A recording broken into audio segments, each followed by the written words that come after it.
Amy, owner of Fit for Excellence, and this is my buddy Christy, who is a specialist in pelvic floor and so many wonderful things that she's going to teach us today.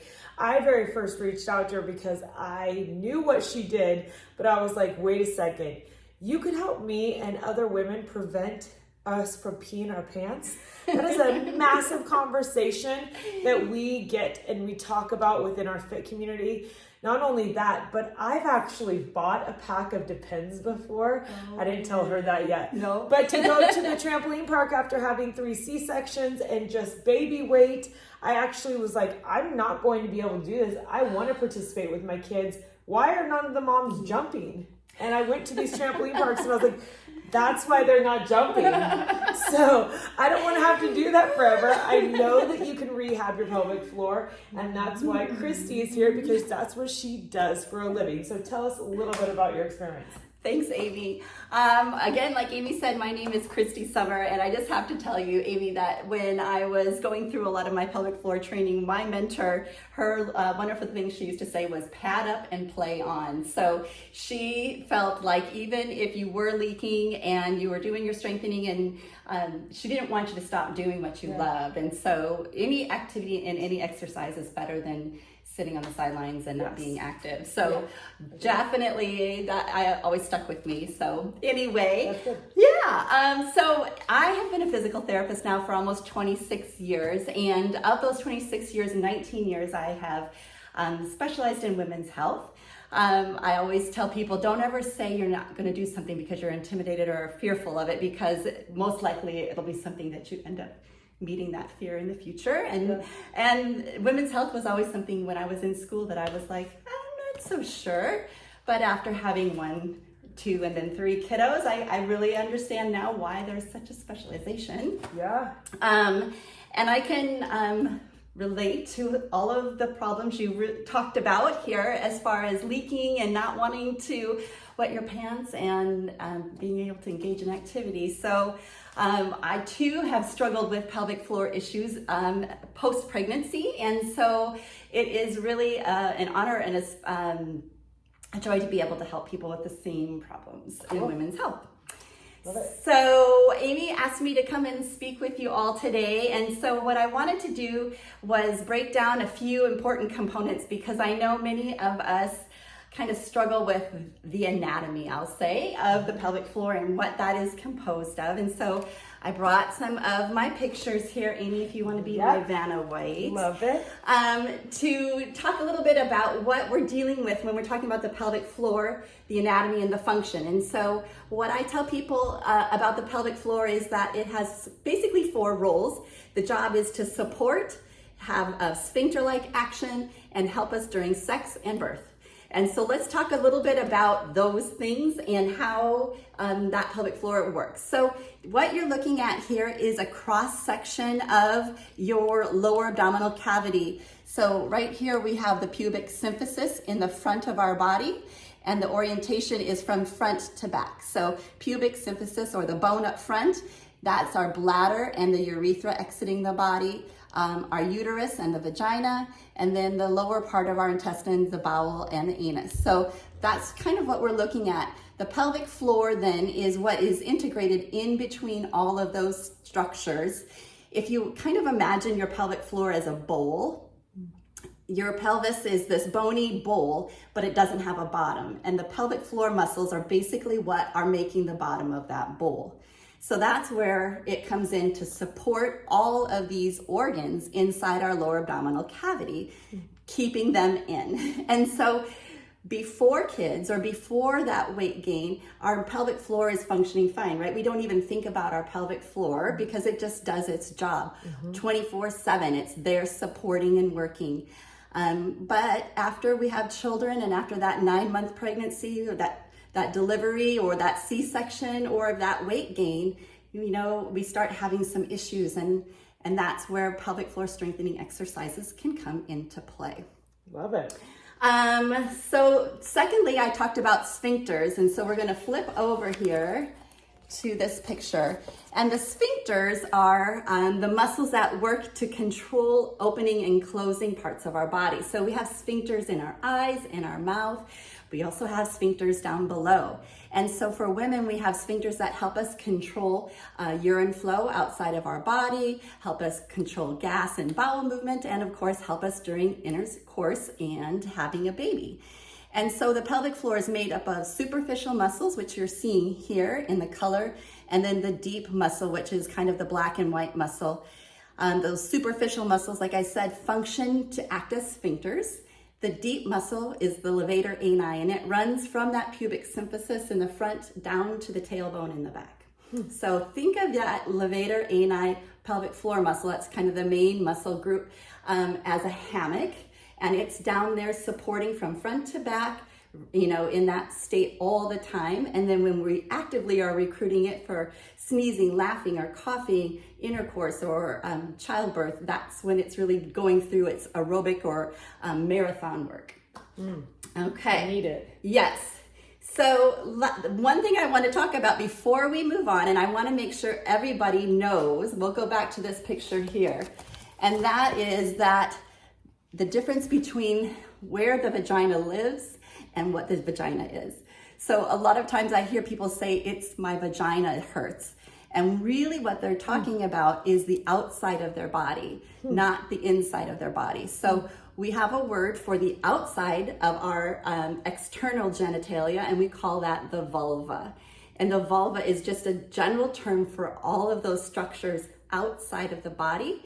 It includes the labia minora, the labia majora, clitoris, and all of those structures. So when we are talking to the girls in our tribe, our moms, our doctor, the vulva is that outside part of our body. The vagina is actually that birth canal from the uterus to the outside of our body. So hopefully I've cleared that up. Yeah, love it. That's so good. Love it. Okay, so the next anatomy we want to go over just a little bit is that of the urinary system. Because what we're really talking about here is problems with leaking, right? The leaking that we get. And so just a little bit of the anatomy here. Our kidneys here function to filter the blood, remove waste products from our blood, and they transport those waste products in the form of urine down the ureters and into the bladder. And the bladder is what we call a storage vesicle. It fills up and can hold up to a cup or more of urine before we need to empty our bladder, up to 2 cups even. And our bladder is kind of interesting in that it will give us signals and let us know when it starts to fill.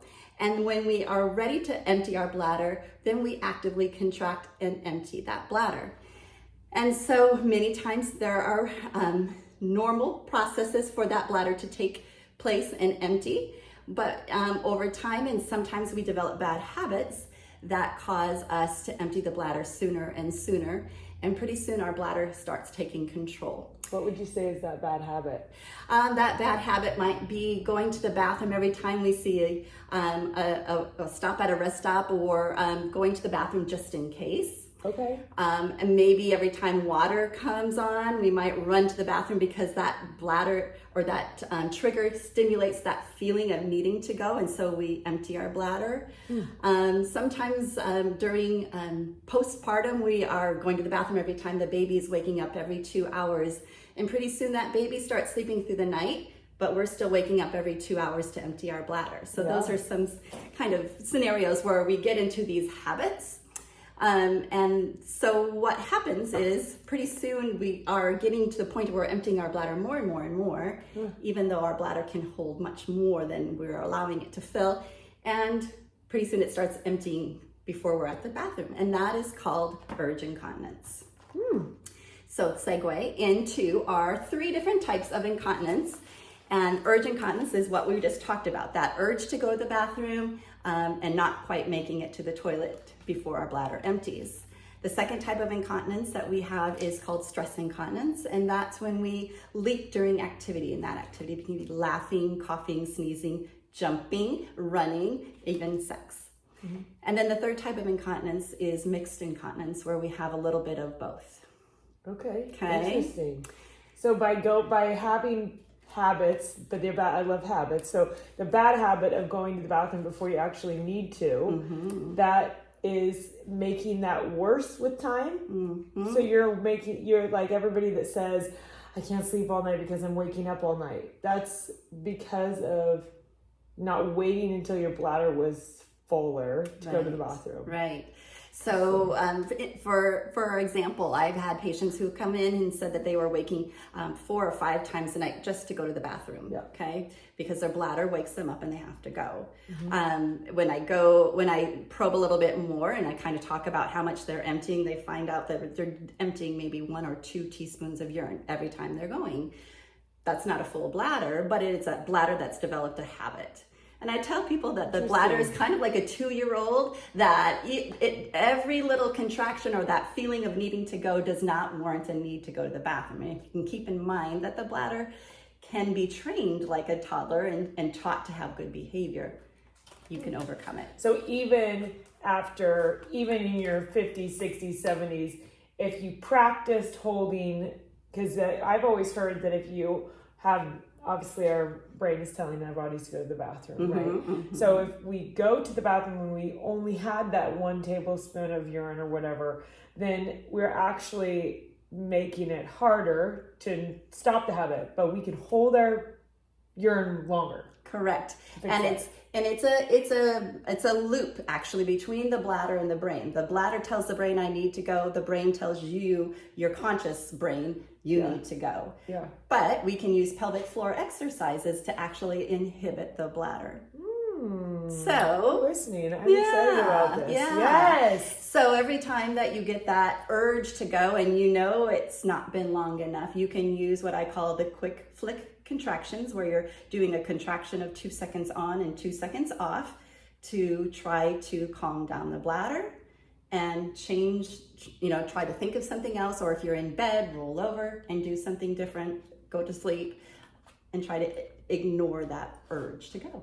Cool. Yeah. That's important. It is. A lot of people miss out on a lot of sleep because of this. They do. And it's pretty amazing too, because you can actually really change that habit really quickly. Like within a 1 or 2 nights, I've had patients come back the next week and say, that really changed almost overnight. Being able to change that habit. Yes. Yeah. That's how you got work to do. And honestly, sometimes it's even people who have done the exact opposite. They've been holding all day long. So our teachers, our nurses, our people who don't have access to a bathroom, those are also kind of on the extreme ends where they're waiting really long times and pushing the maximal holding of their bladder too. Those people also tend to have problems with their bladder, but it all is kind of along the same lines. So they've developed a bad habit. So with that, because that's what I always thought was worse, was to hold it too long, and that could cause bladder infection. Now, what would you say though, because there are so many teachers and nurses with us, what would you say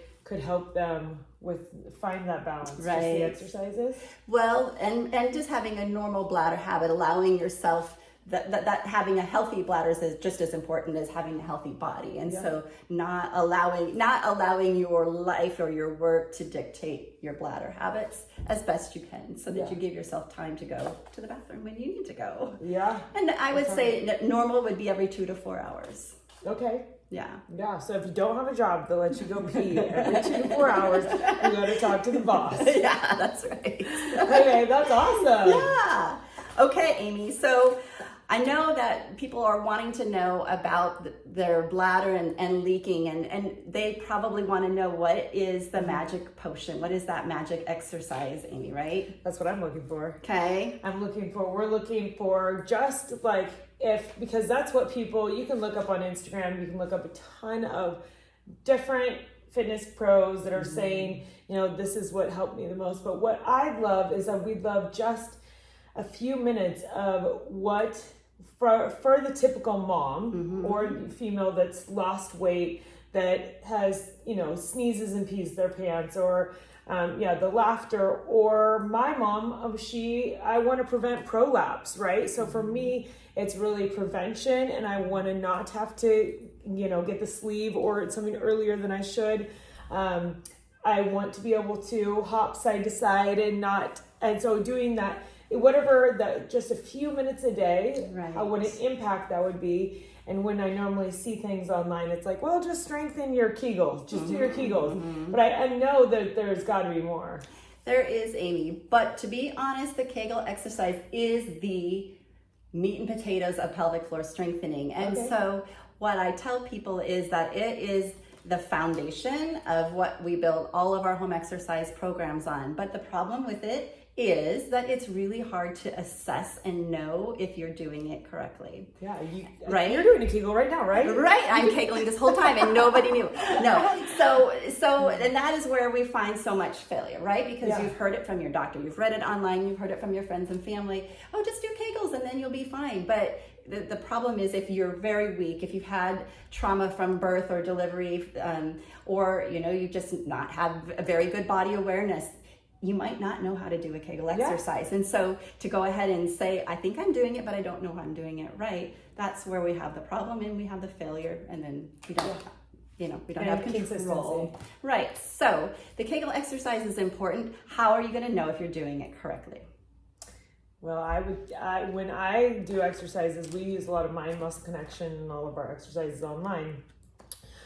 When I am trying to coach doing it correctly, I actually ask people to go to the bathroom and start and stop their urine as the biggest tip, because that's when you know. That's called the urine stop test, Amy. She's so fabulous.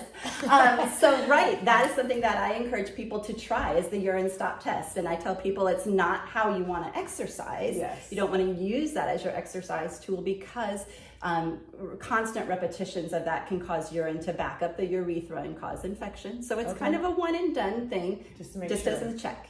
Once a week if you want to check yourself. Yeah. But yes, that's one way. We can also, if we're feeling comfortable with our bodies and have some privacy, you can do a manual testing where you're inserting a finger or two in the vagina and trying to contract around your finger, or ask your partner to give you some feedback on that too. Otherwise, they love that. They love that, right? Otherwise, you can also see a physical therapist and get a more specific assessment of your pelvic floor. And so just like we see patients in the clinic and working with shoulders and knees and hips, and we give muscle grades based upon how much strength each muscle has. As a women's health or pelvic floor therapist, we also do manual assessment of the pelvic floor and giving it strength grades, and therefore can prescribe exercises based upon your strength. Interesting. Okay, so Amy, you're talking about incontinence, you're talking about prolapse. I want to talk just a smidgen about what prolapse is, because sometimes people don't quite understand what's going on down there. I just know all of a sudden I've got some feeling down there, or something's coming out of my vagina and I didn't know it wasn't there before. Yeah. So pelvic organ prolapse is when there is weakness of those pelvic floor muscles.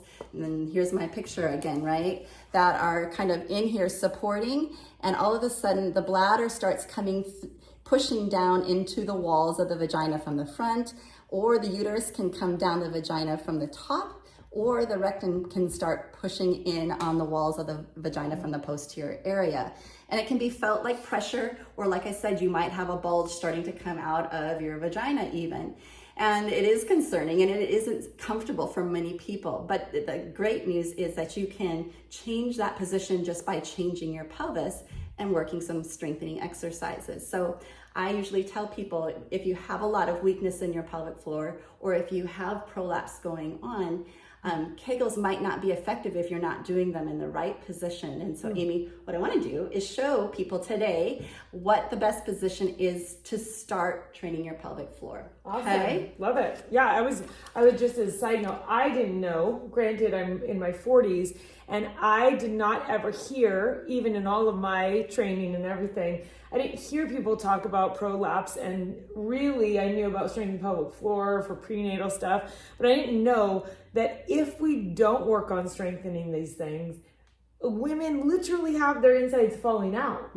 I was blown away when I learned that. I was like, I know multiple women that their moms literally have their insides falling out of their vagina, and that was very shocking to me. That's something that we definitely want to be aware of. Make it a conversation so that you realize the importance of keeping this strong, just like you want to keep your back strong for your spine, or your legs strong for all the things you love to do. Like, keeping your insides up and in is amazing. We need that. Exactly. All right, so Amy, we are going to get down it. Amy's going to be my patient, you guys. Yay! And we're going to get down on the floor, and I want to show you a little bit about positioning for pelvic floor. So I brought with me today my wedge, and this is a foam wedge that you can, you can get some foam at the craft store, but you can find these online. And the role of the foam wedge really is to help with positioning, because as we think about our pelvic floor, and I talked about how its role is really supporting all day long, right? And when we're standing and sitting, we have all of the weight of our organs supported through the pelvis, through the pelvic floor. So when we lay down, we change that weight. We just get that pelvic floor a little bit of breathing room to finally function. So a lot of times I can tell you that sitting upright and standing is a harder position to work your pelvic floor, because you're working not only against gravity, but you're also lifting the weight of your organs. So we get on the back, then we give ourselves some breathing room. And if we add the wedge, where we can kind of position the pelvis a little bit more back and get those organs to come off that pelvic floor even more, then the pelvic muscles can really work. Awesome. Okay. That's why it feels so good to get off your tiny. Right. So if you get your bottom way up on that wedge there. Yep, and then lay back. Okay. So the exercise cueing that I give my patients is that you want to contract the muscles that you would use to stop the flow of urine, or the muscles you might use to hold back gas. So that's the pelvic floor muscles, right? Been doing it this whole conversation. Yeah, nice, Amy. And so what I was talking earlier, I said there's two types of contractions that we want to do to help train for the event, right? And so the quick flicks, which was the 2-second contraction on and the 2-second relax, that's going to help us with urge control. So when we get that bladder waking us up at 2 and 4 and 6 in the morning and we don't need to go, that's when we can use quick flicks, contract and relax for every 2 seconds, right? 2 on, 2 off. So in this position, that's what you want to do. You want to practice those contractions, okay?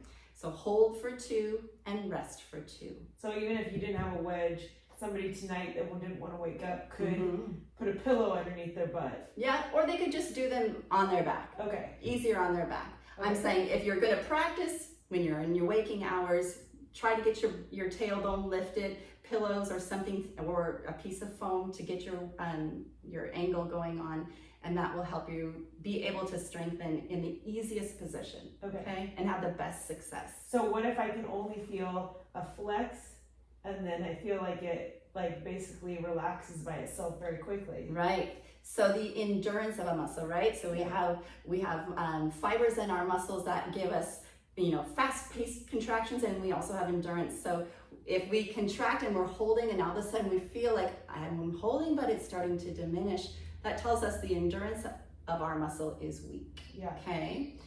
And so we want to train for that. And so we want to do longer hold contractions as well. So we work the quick flicks, and then we do the long holds. And so for somebody who is really weak, a long hold might just be a 3-second hold followed by a 6-second rest to give it time to recover. Yeah. And then a 3-second hold and a 6-second rest. Okay. Okay. And the reason we would do a long hold contraction might be to help us out when we're having a coughing fit, or we're going to go jump on the trampoline for 10 seconds and then we're going to give our pelvic floor a break. Yeah. We're going to contract and hold during that activity and then be able to come back. Okay. Okay. So pelvic floor contractions in this position would be for somebody who is very, very weak, or just a good starting point, making sure you have the best success. Okay. Once you're stronger, you can take the wedge out, and then you can start working with the pelvic floor in this position here. Okay. In supine. Again, all of these contractions are going to just be focusing on the pelvic floor. And then from here, progressing to sitting, where you've got the weight of your organs and gravity, and then standing with your legs apart. Okay. Oh, right. Right. So then, how long would you tell somebody to practice this every day? Right. So I tell people, you want to give yourself maybe 10 to 30 contractions of each one when you're starting off with maybe just 10 and working up to 30. So 10 on your back, mm-hmm. and then 10 seated. 10 on your back only, because somebody Okay. who's very weak, that's probably their best position, and they might not have the ability to even contract and lift in this position. Okay, so mastering one position at a time, right? So, okay. yep, doing your 10 on your back and progressing to 30, and then when you're feeling like you've got that mastered, then take it to sitting, to standing, or standing with your legs apart. Okay, wow. So when you're standing with your legs apart, that's basically like the Iron Man. That's part of pretty much the Ironman, but you know, it always happens, right? You're out for a walk and all of a sudden the sneeze comes on right as you're stepping, and that's when you leak, Ooh, right? Functional. Happens to me, right? Functional, yes. So yeah, so Okay. practicing, and I tell people too, you know, I like to practice Kegels with bringing my elbow up, because that's the way I'm going to sneeze. So I'm going to train for success, sneeze into my arm and do my Kegels while I'm doing that. Yes. Or when you get strong enough, practicing your Kegels while you're brushing your teeth, or you know, something that you do every day that you're combining it, so it doesn't feel like it's an extra thing that you're. I think that's a great idea. Yeah. So 10 to 30 Kegels a day, and that would be the initial practice of strengthening your pelvic floor. And you're doing the quick flicks, and then you're trying to do the long holds. So the quick flicks again were the 2-second hold, 2-second rest, that you would be using for urge control, or you might use like every time you sneeze, right? You're doing that quick flick. Okay. The long hold then is for something where you're doing something prolonged, like coughing or laughing. You have to, but you know, it's kind of like before, when we were younger and we didn't have problems with our pelvic floor, we didn't have to think about engaging our pelvic floor during those activities. It always just worked. Yeah. Now that we've had children or had some weight gain and loss, now we have to do active recruitment. So we have to say, oh, I'm gonna get my pelvic floor on before I do that activity. Laugh, sneeze, cough, whatever it is. Good. We have to bring it on. We have to be active. Training it before you need it. Okay. And so in the ideal perfect setting, we basically, if you don't know exactly how your pelvic floor, if you can even flex it, right? Right. You literally are gonna go to bed, and you're gonna do feeling the manual flex, right? Yeah. Hand and vagina, do it. Yeah, that's one way you can do it. Or just if you feel like, man, I don't even feel like I can feel my pelvic floor when I'm contracting, get down on your back or get yourself on a wedge or some pillows, because that's probably where you should start. Okay. Otherwise, go in to see your neighborhood pelvic floor physical therapist and you know, get that assessment. Okay. Yeah. So is there any other exercises if I was all the way to doing 30 of the quick release and the long hold, and I'm standing in walking position and I've got it mastered? Do you feel like that's enough on the daily to really be like, I will be successfully, continually keeping my pelvic floor strong enough for the long term? So it's a good question, Amy. And what I tell people is that, you know, there's a lot of ways to strengthen the shoulder, right? Or strengthen the bicep. And we know that a bicep curl, that's targeting that specific muscle. But we can do other moves that are going to be more multi-muscle moves, and we're going to get some bicep gains. If you're going to do the Kegel exercise and work and challenge it at the level that you need to be at, that should be enough. But we know that when we recruit the pelvic floor with some of our other exercises, that just only helps to strengthen our core.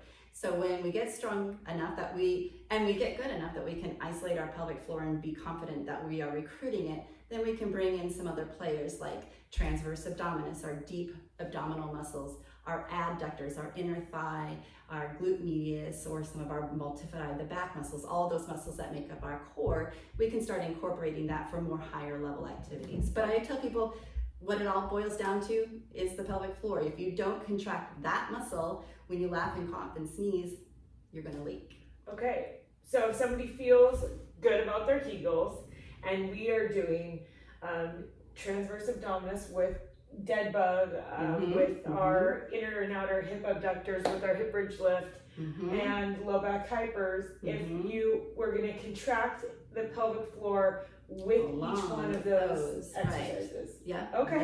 And that would just be making it more. Making them right, exactly. Or, you know, and then changing your position, whether you're on your back or you're in standing, that's going to be even harder because you're adding the weight of your organs and working up against gravity. Okay. Right. Love so it. Changing your position. So there's not necessarily, I mean, those are all amazing exercises to add to it, but foundationally we all need to start on our back and really mastering the Kegel first. Making sure that that's something that you have, Okay. Right? Because like you said with the endurance, I'm contracting it, but all of a sudden I feel like it's letting go of, but I'm trying to still contract it. That's an endurance issue. So you might be good with your quick flicks. I can do quick flicks all day, but when I go to do a long hold for 10 seconds, I feel after 4 I've lost it. Yeah. So that's one that you want to just maybe work out in a different position because you've lost it. Now, the other piece of this is not really knowing for sure what your pelvic floor is doing because you can't see it like you can with a bicep curl or a leg extension. And so there's different tools out there that are available. Okay. So a physical therapist in the clinic has access to something called biofeedback and electrical stimulation, but we also have tools available to us, the media, the common people online to help us with training. And so there are devices. One in particular that I've recently seen called the PeriFit, which is a biofeedback program that has a sensor that is placed vaginally and is something that you plug into your phone, and there's an app. And you can train your pelvic floor on an app. And it has you going through games, but you can see your contraction. And that's what biofeedback does, right? Wow. It gives you some other sensory information about how that muscle is functioning. And that's really powerful, right? Yeah. Because you could say, I think I'm contracting, but nothing's happening. Well, there you see it on the screen. Yeah. So I'm really excited. In fact, it's something I kind of want to order for myself, my own Mother's Day gift, right? Yeah, that's amazing, Kay. I'll have to get the link to that. That is fascinating. Yeah. Okay, this is awesome. I feel like I need to go back to just literally at home. So we talk a lot about atomic habits and sandwiching habits together. I love the idea of going to bed, you're settling down in bed, have your quiet time, and then you can really focus on part of your breathing. Love it. Yes. Yeah, getting that. If you're gonna be listening to a positive message or something before you go to sleep, practicing that vacuum hold, our breathing with our transverse abdominals with our Kegels. So that's what I'm gonna have to start doing, because that long hold, I'm good at the quick, right? A long hold, I'm gonna have to start working on. Right. And then we could even have, a calendar, like our star chart, make sure we get it done. But I love putting it with something that we're already gonna do. So every single day, morning and night, I brush my teeth. If that's something, or you go and you start coffee, something that is just, 30 seconds to a minute, that you can really be like, oh, I always do my pelvic floor strengthening with this. I really like the idea of doing it laying down in bed, because that's where most of us are gonna need to start. Mm-hmm. But doing that when you just get centered and take a deep breath in and say your prayer and do a Kegel at the same time. There's your long hold. Yes, there it is. So that is awesome, and it's so awesome that it's not as complicated as I thought it was going to be. Yeah, I really thought that she was going to give us 17,000 exercises that had to be done every day. So it is starting with the basics. Keep it simple. Yeah. Silly. Yeah. The kids principle, right? Yes, simple, silly. Okay, well, this is amazing, because we have all been to a physical therapist for one reason or another. But Christy, thank you for making it so clear, so simple, so educational for us. It's so motivating to know that it's just one thing that we can really work on. I feel like I have a lot of clients go to physical therapists and leave a physical therapist for shoulders or knees or whatever, and then they end up saying, well, we do half of those exercises within your workout, and then the other half is adding another 50 minutes to my day. How do I make that all work? Right. This is so awesome. Your pelvic floor strength can be done while you're doing other things. Yeah. That's amazing. Yeah. I mean, once you master sitting, you can do it while you're driving, sitting at a stoplight. You just incorporate it in your day. Okay, I love it. It makes me want to do butt squeeze. That's so awesome. Okay, so if somebody wanted more information on how they would even go about seeking out someone like you, Sure. So I work for Providence, and so throughout the Providence healthcare system, we have several pelvic floor therapists that are specialists, just like I am, helping patients in an outpatient setting. So depending upon your insurance, you can either self-refer or you can talk to your doctor about going in to see a pelvic floor therapist. I mean, they're everywhere. So, yeah. I feel like it's just a big deal. It seems like it should be, but it's not, and they really are everywhere. I think people are really maybe a little bit nervous or worried about going in to see a physical, or to see a physical therapist, because that doesn't seem like the where we would be getting help for our pelvic floors. But it's people who have taken very many hours of specialized care and certifications to be able to help people in this very special area. Yeah, that's amazing. And everybody uses this area. Every day. Everyone every day. No one is without it. Yes, well, that's amazing. Well, I love it because I'm all about prevention, and I really want us to prevent as many things as possible with our health. Yeah. And this is huge in prevention. I definitely want to beat the odds. That's right. Keep my stuff up there. And keep those Depends undergarments in your closet. I like to keep that box full. That's right. I never want to buy a box again. Yeah. Okay. Well, so recapping on just doing 10 to 30 a day of the short, quick flicks. 2 seconds on, 2 seconds off, and then your long holds. If you're starting out, maybe a 3-second hold and then a 6-second relaxation to give you recovery time, and 10 reps of those. The wedge did feel good. It did totally release gravity. You could feel the difference. Yeah. Felt good. Yeah. I liked it. Yeah. All right, awesome. Well, we have our work cut out. I know. I'm excited. I'm Pelvic gonna be strong. checking. Yeah, that's right. And guys can do this too. That's one of the things I was going to say. Yep. Is that she taught me that it's for men too. So I love including that as well, just because we have so many men around us. It's important to know that they can also get help with their pelvic floor and getting control also. So you can motivate and now pass on the good word. Yeah, very Thanks, good. Christy. You betcha. You're amazing. Yay!